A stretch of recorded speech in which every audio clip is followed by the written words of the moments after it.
la enajenación de acciones surge en principio por la voluntad de las partes. Por el contrario, la enajenación global de activos es una figura que fue introducida por la Ley 1258-2008, aplicada exclusivamente para las sociedades por acciones simplificadas y surge por decisión del máximo órgano social.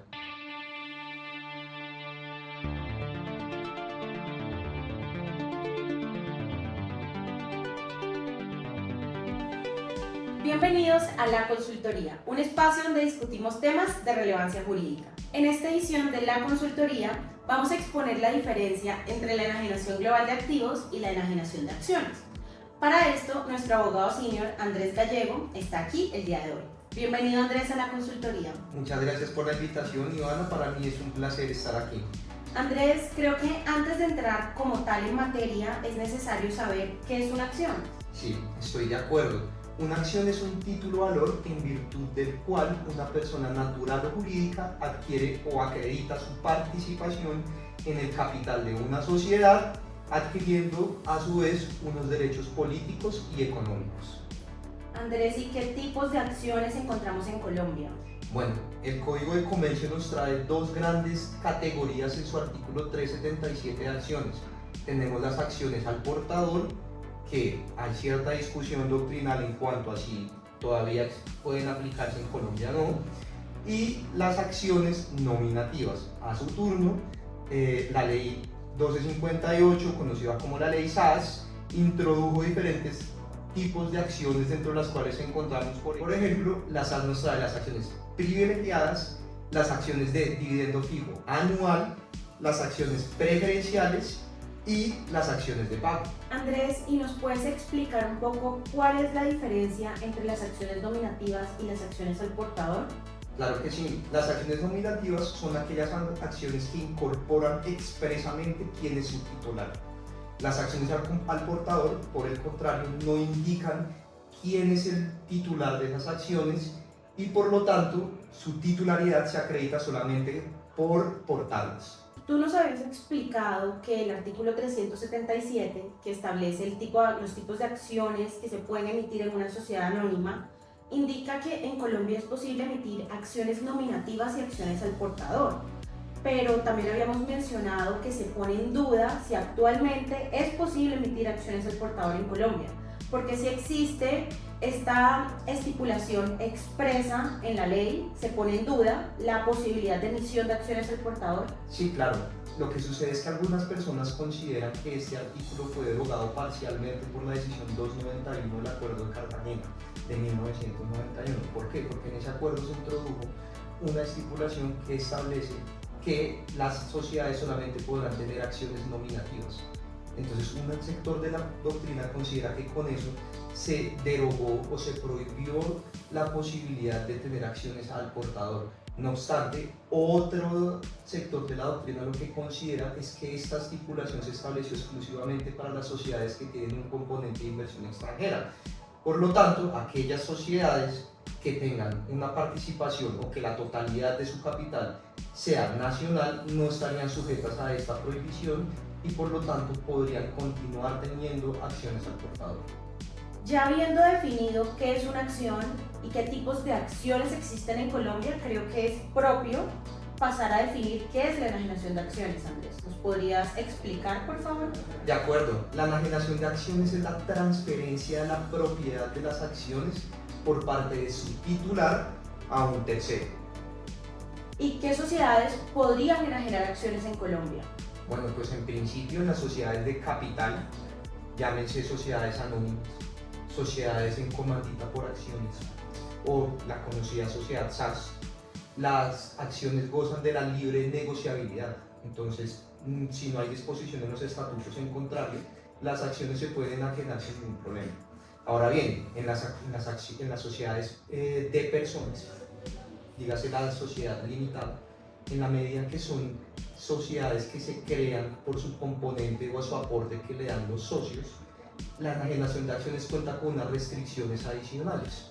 Entonces, para poder enajenar las acciones tenemos que contar con una reforma estatutaria que eventualmente tendrá que ser elevada a escritura pública para que sea efectivo. Adicionalmente, este tipo de acciones, este tipo de sociedades tiene incluido naturalmente el derecho de preferencia, lo que no sucede en las sociedades de capital.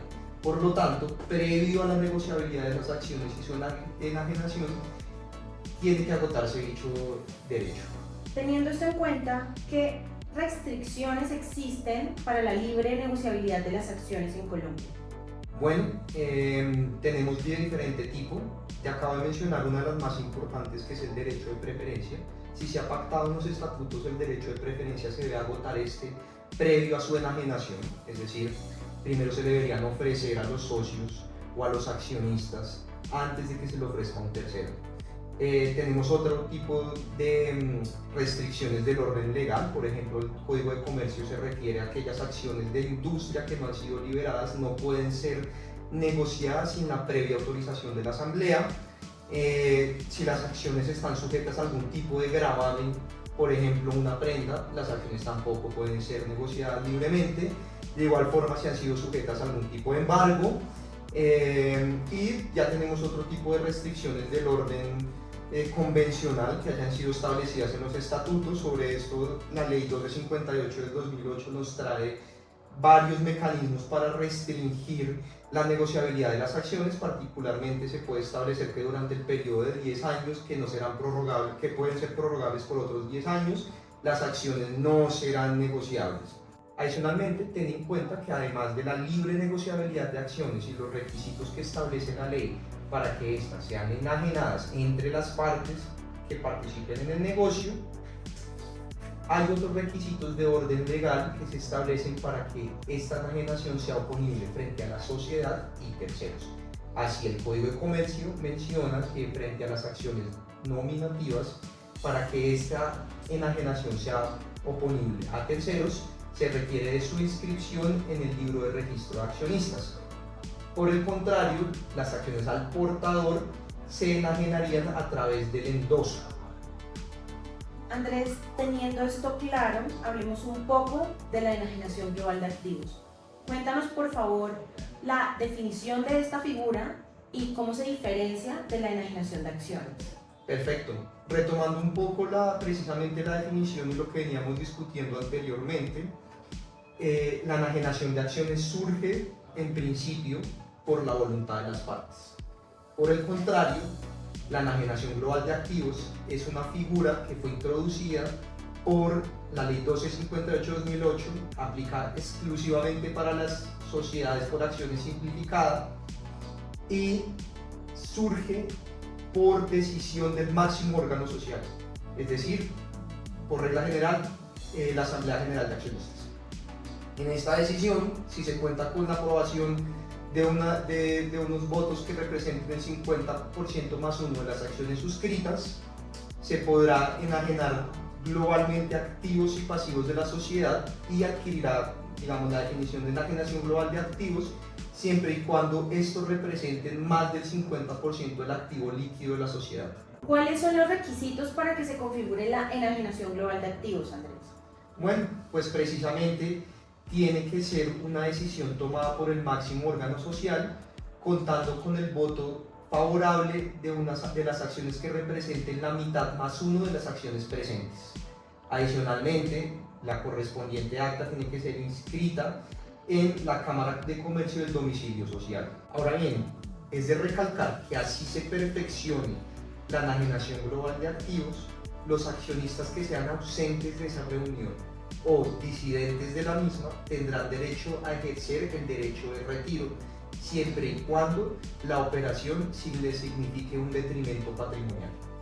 Andrés, te agradezco mucho por compartirnos todo tu conocimiento el día de hoy. Creo que esto va a ser muy enriquecedor para todos los que nos estén escuchando. Me gustaría que ya para finalizar nos brindaras algunos consejos para las personas que nos estén escuchando y sean socios de alguna empresa que esté interesada en realizar una enajenación global de activos, o ellos particularmente quieran enajenar las acciones que posean dentro de una sociedad. Bueno, pues es muy importante siempre contar con una asesoría legal especializada en este tipo de asuntos para que los negocios correspondientes se lleven a cabo de una buena manera. Vale, Andrés, te agradezco muchísimo por todo lo que nos has explicado el día de hoy. Espero que podamos contar contigo próximamente en otra edición de la consultoría. No, muchísimas gracias a ti por invitarme y espero poder estar con ustedes pronto. Muchas gracias a todos también por escucharnos.